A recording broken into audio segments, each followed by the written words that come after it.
झारखंड में कानून व्यवस्था लगातार गिरता नजर आ रहा है, चौपट दिख रहा है, क्योंकि डीसी एसडीओ समेत कोर्ट का भी नोटिस को नहीं मानता है थाना प्रभारी और अपना मनमाना तरीका से चलाता है अपना कानून। जनता परेशान है, अधिवक्ता परेशान है, लेकिन उनका कोई असर नहीं। इस पर अधिवक्ता का क्या कहना है वो सुनिए। सबसे पहले आपके चैनल को और सुन रहे जनता जनार्दन को हम धन्यवाद देना चाहते हैं। और आपका जो प्रश्न है कि शांति भंग होने के सवाल को लेकर अनुमंडल कार्यालय में 144 की मामला आती है, 144 के मामला पर निष्पादन क्या होता है इसी संबंध में। तो आपको हम बता दें कि देखिए, राज्य सरकार के सक्षम पदाधिकारी, खास करके विधि व्यवस्था का मालिक अनुमंडल पदाधिकारी होते हैं।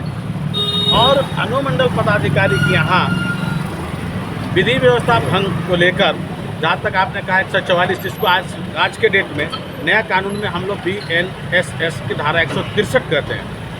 163 का पिटीशन कोई भी वह पीड़ित व्यक्ति जिसका जल जमीन बाय फोर्सली यानी ज़बरदस्ती लूटने का प्रयास किया जाता है, और उस जल जमीन के लूटने के प्रयास में दोनों पक्षों में यदि शांति भंग होने की संभावना हो जाती है, खून खराबा होने की संभावना हो जाती है, तो वैसे पक्षकार जो बिल्कुल इस तरह के जल जमीन के लूट से संबंधित मामले को अनुमंडल दंडाधिकारी के समक्ष आवेदन लाते हैं, और उस आवेदन पर त्वरित कार्रवाई करते हुए अनुमंडल पदाधिकारी, जिसको हम लोग अनुमंडल दंडाधिकारी के रूप में जानते हैं, क्योंकि जब विधि शाखा से कार्रवाई शुरू होती है तो अनुमंडल पदाधिकारी अनुमंडल दंडाधिकारी के रूप में बदल जाते हैं।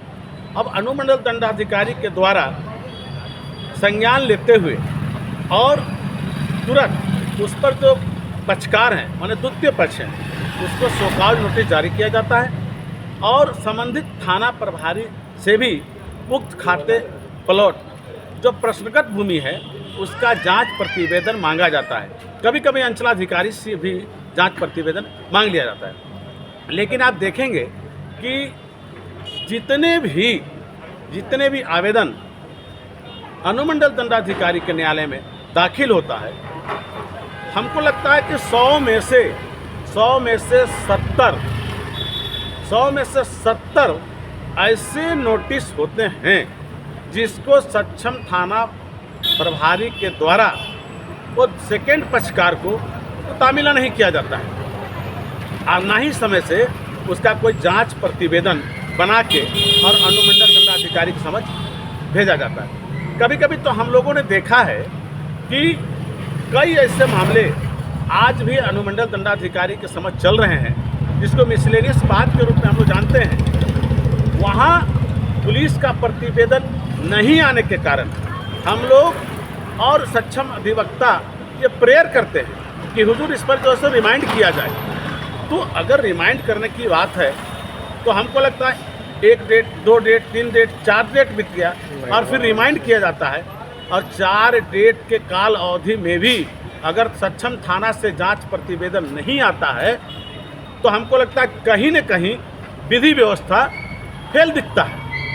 जहां एक तरफ विधि व्यवस्था का मालिक अनुमंडल पदाधिकारी होते हैं और उनके द्वारा जो दिए गए आदेश का भी अगर थाना प्रभारी में बैठे थाना प्रभारी के अलावे कोई भी ASI या जो लोग होते हैं जिनको 163 पर जांच का प्रतिवेदन समर्पित करना है वो नहीं करते हैं, तो हमको लगता है कि वो लोग सक्षम हैं, अनुमंडल पदाधिकारी सक्षम नहीं है।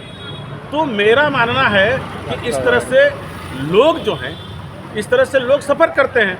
अब क्या है कि क्लाइंट तो रिलीफ चाहता है, अधिवक्ता क्या करे, जब तक थाना प्रभारी का जांच प्रतिवेदन नहीं आता है या शोकॉज नहीं आता है। भाई शोकॉज आएगा कैसे? यदि आप अपोजिट पार्टी को आप नोटिस ही तामीला नहीं करोगे तो जो पक्षकार हैं उनको पता ही नहीं चलेगा कि मेरे विरुद्ध कोई मामला दंडाधिकारी के समक्ष चल रहा है। और जब पक्षकार को पता ही नहीं चलेगा तो वो पक्षकार भी अपना शोकॉज कैसे दाखिल करेगा? तो हमको लगता है कि रांची जिले में और खास करके सदर अनुमंडल में जो आज अनुमंडल दंडाधिकारी के समक्ष 163 का जो मामला चल रहा है, हमको लगता है कहीं न कहीं आज जो है तो वहाँ पे बड़ा गड़बड़ दिखता है। तो मेरा प्रेयर होगा और साथ साथ जो है सरकार के सक्षम और आला पदाधिकारियों का ध्यान आकर्षण होगा कि जिस विधि व्यवस्था को लेकर, जिस शांति भंग को लेकर तुरंत रिलीफ पाने की तैयारी में आदमी जो है अनुमंडल पदाधिकारी के पहुंचता है, वहां उनको रिलीफ मिलना चाहिए। और आपको हम बता दें, यहाँ तो ये भी देखें कि साल 2020 में 144 का जो है पिटीशन दाखिल हुआ, 144 के पिटीशन पर आदेश हो गया, लेकिन पूरे 5 साल बीत गए, आज भी 2020 का अभिलेख में कोई ऑर्डर नहीं लिखाया। तो सवाल है कि जब विधि व्यवस्था को बनाए रखने के लिए शांति भंग के सवाल पर जब त्वरित कार्रवाई करना है 144 पर, 163 पर, 126 पर और 4-4 साल तक जो है उस पर आदेश नहीं लिखा जाता है, तो हम क्या समझे? इस राज्य में विधि व्यवस्था फैली मान लीजिए। जो सेकेंड पार्टी है, जो दबंग लोग हैं, जो बाय फोर्सली हथियार के बल पर, बंदूक के नोक पर जो गरीब लोगों का ज़मीन छीन रहा है, और 4 साल तक अगर उसमें आदेश ही नहीं लिखा जाएगा, तो बताइए वो पक्षकार जो पीड़ित है, जो अनुमंडल दंडाधिकारी के सामने पिटीशन लाया था, उसको क्या रिलीफ मिला? तो मेरा मानना है कि अगर अनुमंडल दंडाधिकारी के यहाँ 163 BNSS का अगर कोई पिटीशन दाखिल हो रहा है और उस पर अगर ऑर्डर के लिए अभिलेख की कार्रवाई समाप्त कर ऑर्डर के भेज दिया, तो त्वरित हमको लगता है 1 महीना 2 महीना में उसको ऑर्डर लिख देना चाहिए। लेकिन 4-4 साल तक, 5-5 साल तक आज ऑर्डर लंबित है, पब्लिक बढ़ रहा है, वकील साहब परेशान है, क्लाइंट उनको जो गला पकड़ लेता, भाई मेरा ऑर्डर नहीं लिखवा रहे हैं। अब वकील के ऊपर भी प्रेस से चिन्ह खड़ा हो रहा है। दोस्त कौन कर रहा है? अनुमंडल के लोग कर रहे हैं। और सुन लीजिए, जितना बढ़िया भी शोकाउट और जितना बढ़िया भी दलील वकील साहब कोर्ट में दे ले, लेकिन हमने देखा है कि 2020 में जो रेकॉर्ड पर ऑर्डर आ गया, उसका ऑर्डर नहीं लिखाया। 2025 में जिसका ऑर्डर आया, उसका ऑर्डर लिखा गया। मतलब लेन देन का मामला है।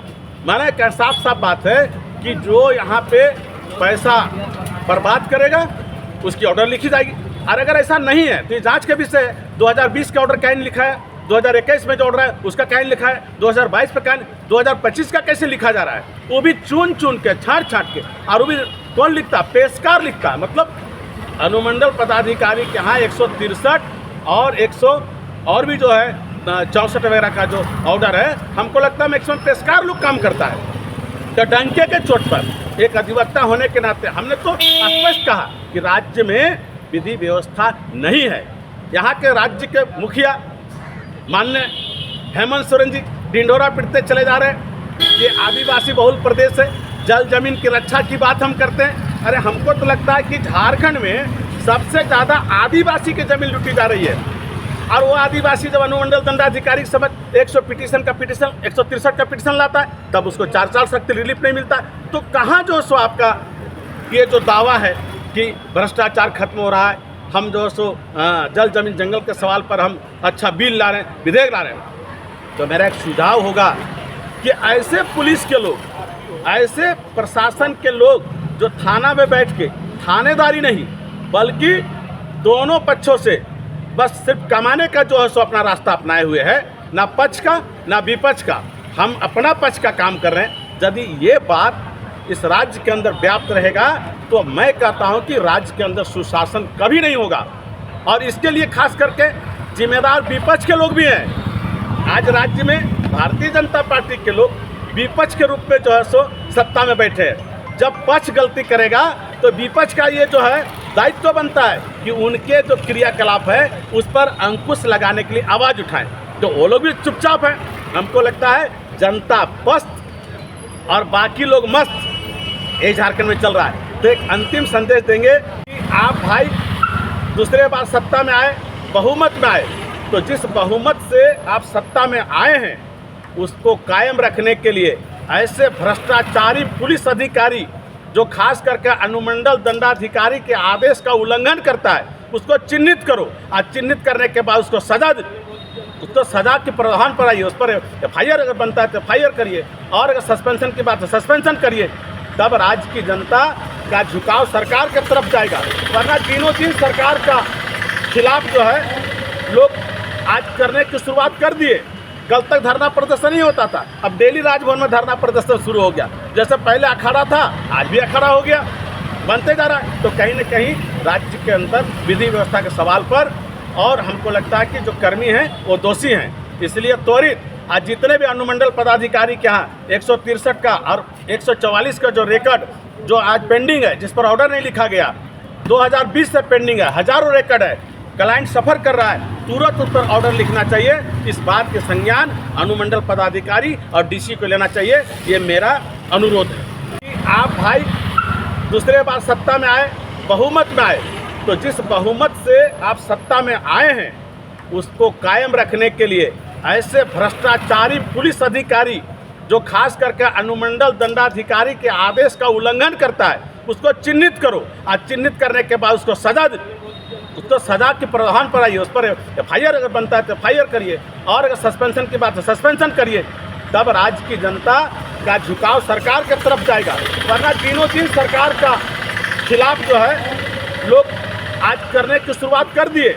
कल तक धरना प्रदर्शन ही होता था, अब डेली राजभवन में धरना प्रदर्शन शुरू हो गया। जैसे पहले अखाड़ा था, आज भी अखाड़ा हो गया, बनते जा रहा है। तो कहीं न कहीं राज्य के अंदर विधि व्यवस्था के सवाल पर, और हमको लगता है कि जो कर्मी हैं वो दोषी हैं। इसलिए त्वरित आज जितने भी अनुमंडल पदाधिकारी के यहाँ 163 का और 144 का जो रिकॉर्ड जो आज पेंडिंग है, जिस पर ऑर्डर नहीं लिखा गया, 2020 से पेंडिंग है, हजारों रिकॉर्ड है, क्लाइंट सफ़र कर रहा है, तुरंत उस पर ऑर्डर लिखना चाहिए। इस बात के संज्ञान अनुमंडल पदाधिकारी और डीसी को लेना चाहिए। ये मेरा अनुरोध है। श्याम बिहारी प्रजापति, अधिवक्ता, सिविल कोर्ट रांची।